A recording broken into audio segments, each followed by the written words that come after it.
Hey, good day, folks. Welcome to Top of Stump here on Chem TV on your YouTube channel. I am your host, Fari Rachikuni. Thank you for joining me yet again. This is the show that deals with all things cricket, and today I'll be reacting and giving you my thoughts on the game between the Proteas and England, which finished with a 9 wicket victory for England in the third and final test match at the Kia Oval yesterday.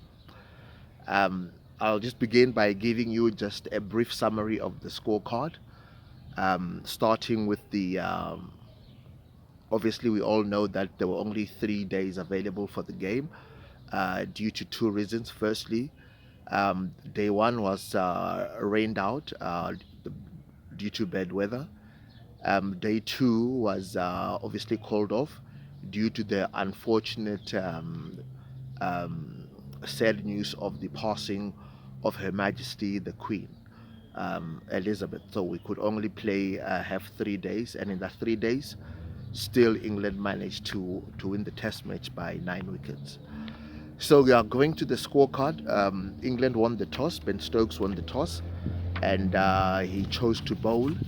And yet again, our batting was poor, disappointing, and to be frank, it was an absolute disgrace. We were bowled up for 118 in that first innings.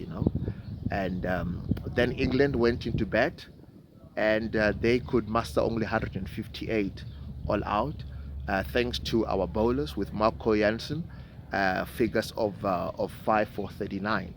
I beg your pardon, 5 for 35 to get us back into the contest. And then in the third innings of the test match, which is our second innings, we still disappointed and we still batted poorly to be dismissed for 169 all out, leaving England to chase 130 to win the series, to win the test match, and thereby winning the series. They coasted to the target of 130 for one.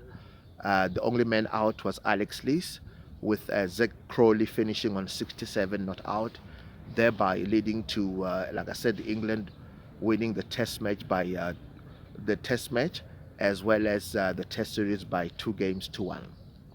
Now, this we have a history, a recent history here in the Proteas. Our batting has been shambolic. Our batting has been poor and has been a letdown. We've been continuously been saved by the bowlers.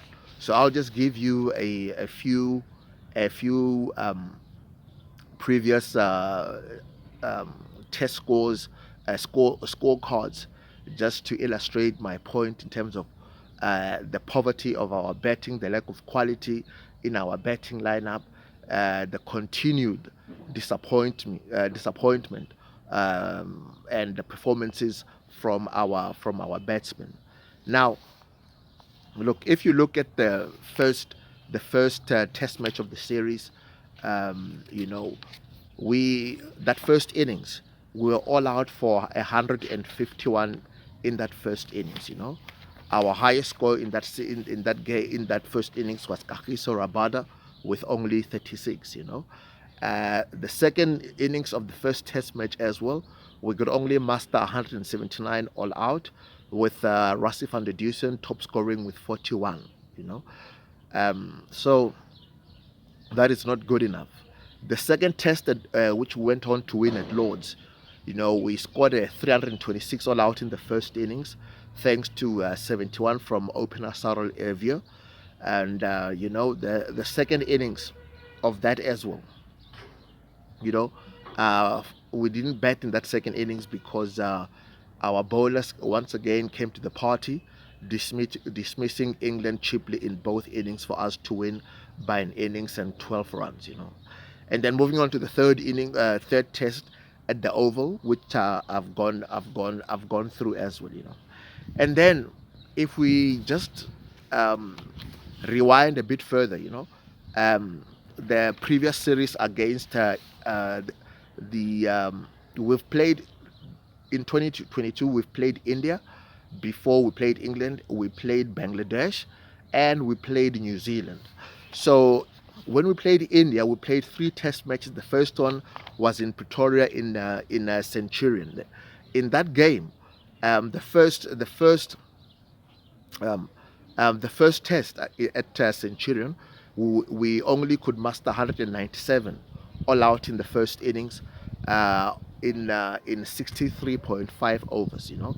Our highest score in that innings was Temba Bavuma with 52 runs, and in the second innings we only scored 191 all out of in 68 overs, and our highest score was 77 from Dean Elgar.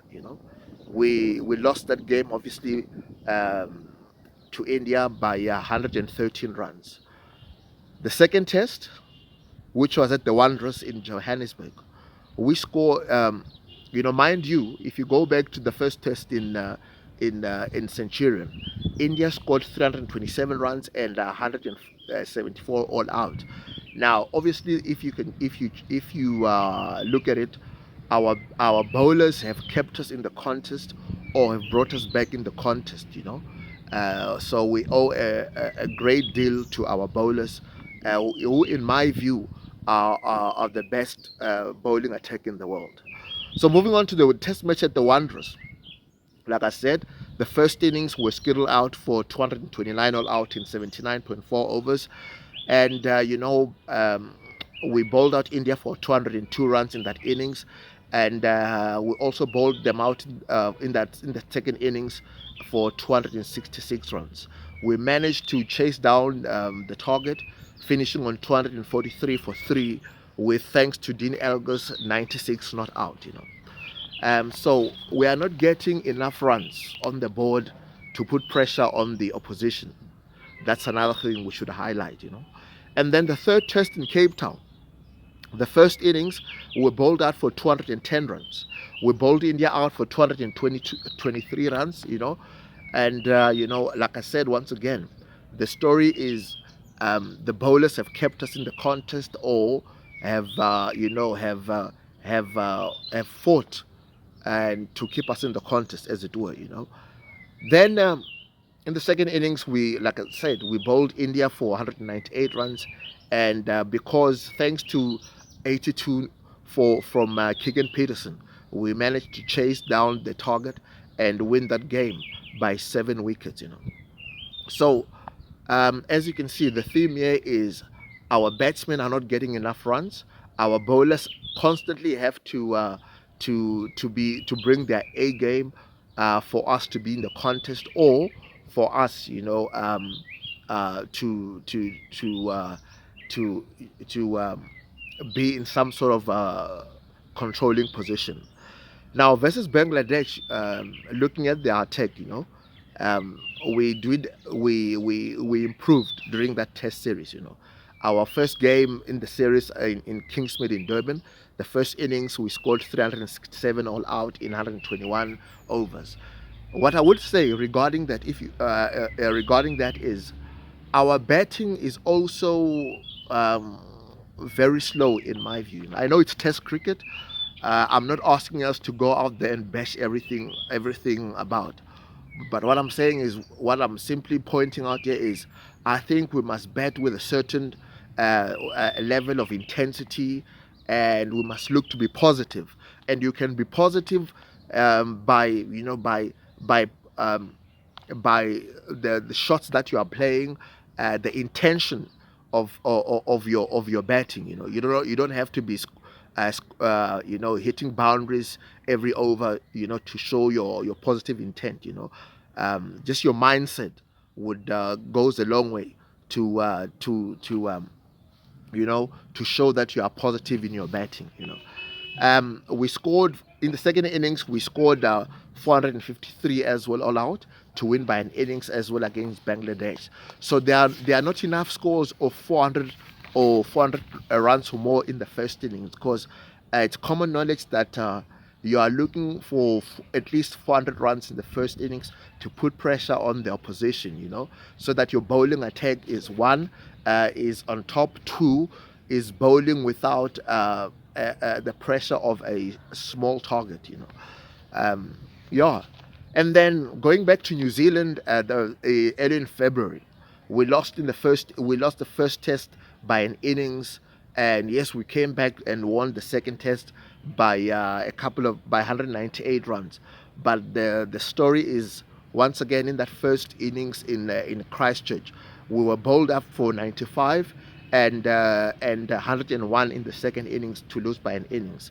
So as you can see, the problem lies greatly with our batsmen who are not putting on the right the required runs on the board, which is putting pressure on our bowlers, and we are losing test matches because of that.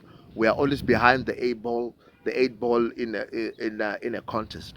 You don't win test matches by scoring 50s, that sort of thing. You don't win regular test matches by doing that. You win regular test matches with your batsmen getting in, digging in, and scoring big hundreds, and then your bowlers are there to win the test matches. So your batsmen are there to set up the match, and the bowlers are there to basically win the test match. So the sooner we start scoring big hundreds, the sooner we can get back to winning more test matches than losing. Yeah, that's basically the rule of thumb. Now, if you go through the betting averages of our batsmen, their highest scores, their centuries and half centuries, it again comes back to the fact that our batsmen are simply, or rather, have simply not been good enough. Let's start with Cyril Hervier. Look, I will give him a bit of leeway because he's only played in what, 7 test matches, if we include the Oval Test match. He averages 31, a high score of 102, and against 102, 100 and 150. So he's still in the infancy of his test match. So we can't put too much blame on him. Dean Elgar, he is the captain, and he's been around for a long time, about 80 test matches. He's still averaging 30, 38, 39 as an opener with a high score of 199, 1300s and 1750s. Now look, um, the rule of thumb when I was growing up was a test match batsman, an average of 40 as an opener is the standard. 45 and above, you are a notch above the rest. Look, I'm not. I've never been sold on Dean Elgar, and yeah, his record is proof enough in my view of my thinking regarding that. Keegan Peterson, he's also new into the test arena. He's only played about 11 test matches. His averages about 33 in test matches, high score of 82 with 450s and no hundreds. You can tell there is a test match player in Keegan Peterson. But look, I just feel two things about him. I just feel he must bet with more intensity, more positivity. And when I say positivity, I'm not saying he must belt the ball around for scoring a quick 100 or 50 or 70 odd balls. No, I'm saying is a mindset change. You can defend in a positive way. Or over and above playing strokes in a positive way. And yeah, so in my view, look, he's one to keep, and I think I'm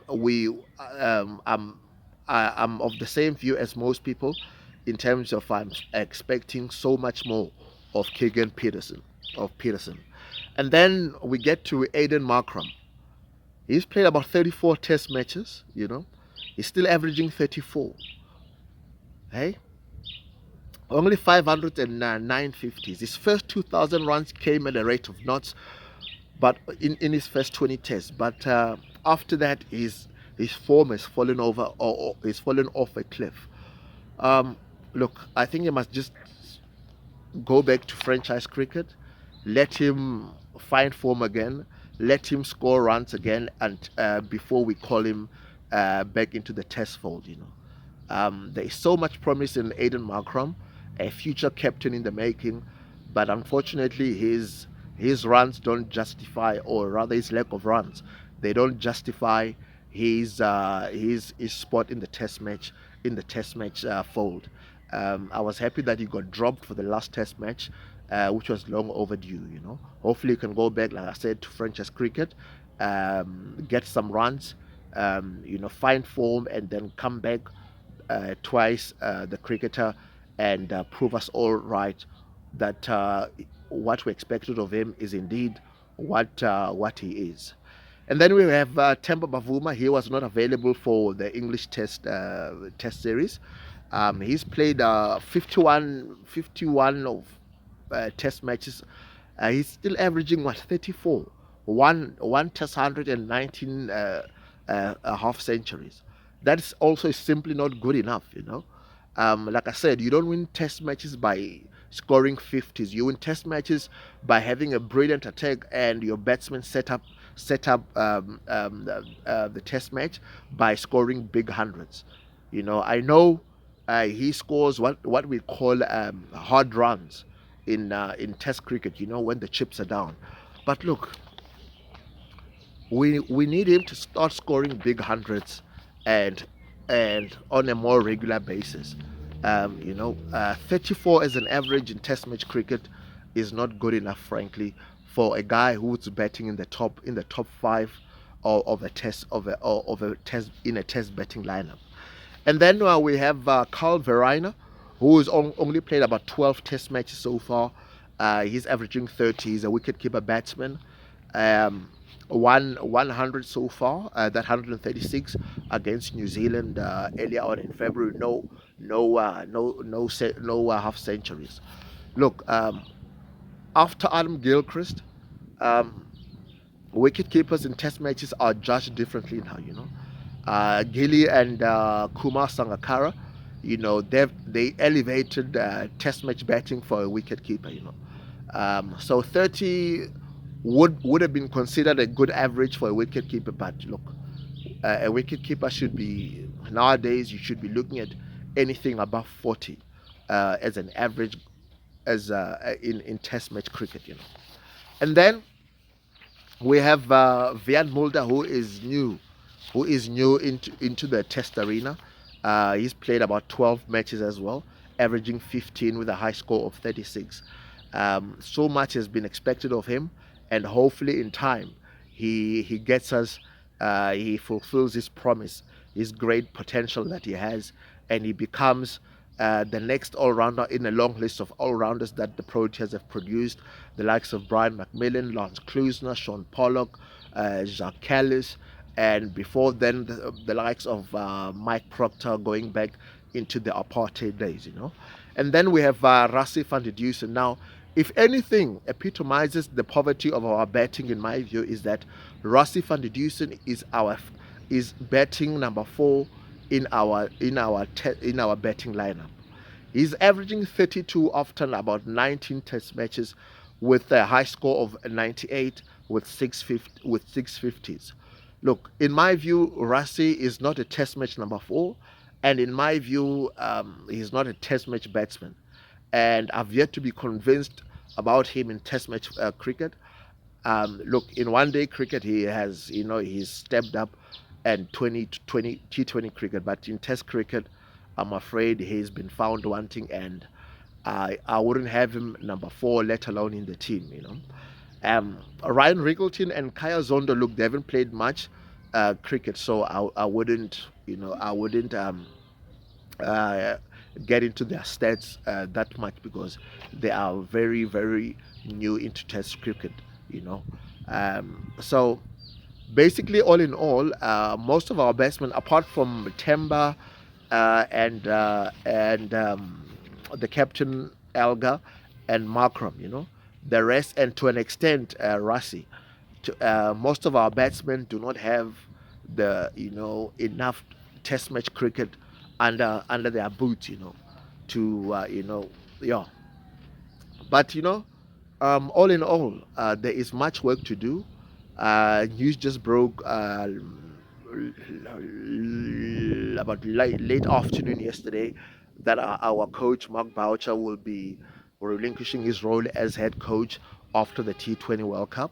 So the search is on once again to find or to get a new cricket coach for the Proteas.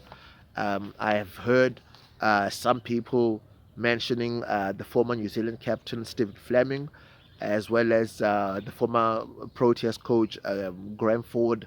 You know, there are some who will be championing for Jeffrey Toyana, and yeah, to assume the role there.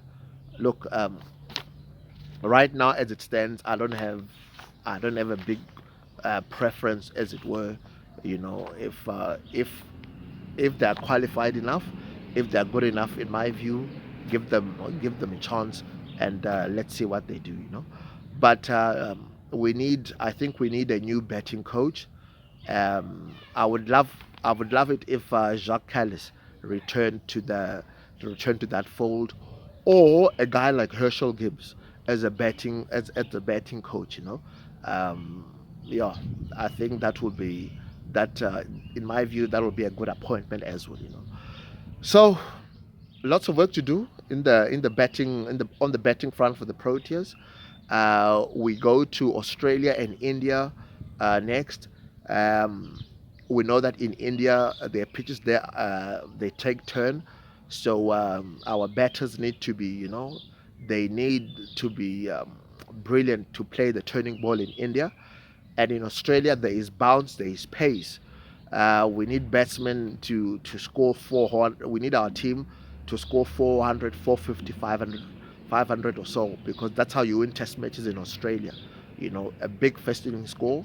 And like I said earlier on, we've got a betting bowling lineup to take on the best. I feel we've got the best bowling lineup in the world. Lungi Ngidi, Kagiso Rabada, Andrik Nokia, young sensation Marco Jansen. We have Keshav Maharaj in the spinning department, as well as Simon Homer. Um, that those six players are the equal, if not better than any of the other lineups in world cricket. So yeah, man. That's just my view, my takes, and my comments on the Proteas and their betting woes. Please don't forget to hit the subscribe button on my YouTube channel. Please subscribe, hit the like button, and please send me your feedback, your thoughts, in terms of what you think about the show and my views that I've given to you guys. Yeah, so that's all from me. Thank you once again for joining me on the first edition of Top of Off Stump here with me, Farid Rachikuni, on Chem Sports TV on YouTube. Till next time, cheerio.